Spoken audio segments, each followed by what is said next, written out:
पुढची बातमी बघूयात। भाजप नगरसेवकांवर मुख्यमंत्री भडकलेत। बीएमसी मध्ये सत्ताधाऱ्यांचा प्रस्ताव पडला आणि भाजपचे 40 नगरसेवक यावेळेला गैरहजर होते, त्यामुळे फडणवीसांनी या संदर्भात नाराजी व्यक्त केलेली आहे। महापालिकेतील कामकाजामध्ये अनुपस्थित राहिलेल्या नगरसेवकांवर मुख्यमंत्र्यांनी नाराजी व्यक्त केली।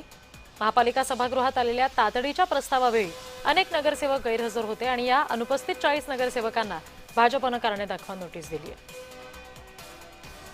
सध्या गणेश खंडकर आपल्याशी जोडले गेलेले आहेत।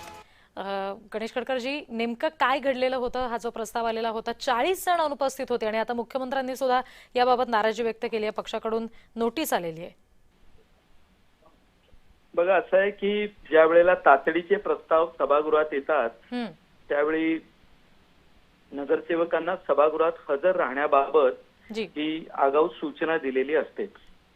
असं आहे की जे नगरसेवक या प्रस्तावाच्या वेळेला सभागृहात पोहोचू शकले नाहीत, त्या नगरसेवकांना कालच आम्ही पक्षाच्या वतीने सूचनाही दिलेली आहे आणि प्रत्येकाने याचा खुलासा करावा की आपण का पोहोचू शकला नाहीत।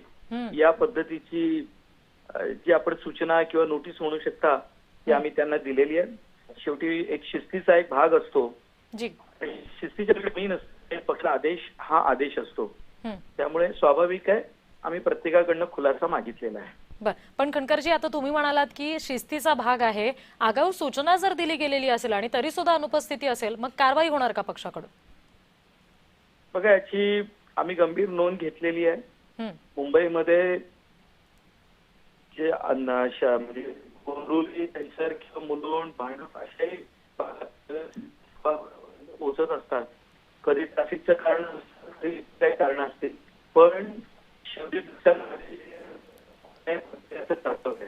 सभागृहाच्या अंतरामध्ये सेवक पोहोचते, परंतु तो सभागृहाची सुरू झालेली होती आणि त्यामुळे पक्ष शिस्तीचा एक भाग आहे आणि त्या पद्धतीने आम्ही त्या नगरसेवकांना नोटिसा दिलेल्या आहेत। जी, धन्यवाद गणेश खंडकरजी, आपण जय महाराष्ट्राशी बोललात यासाठी।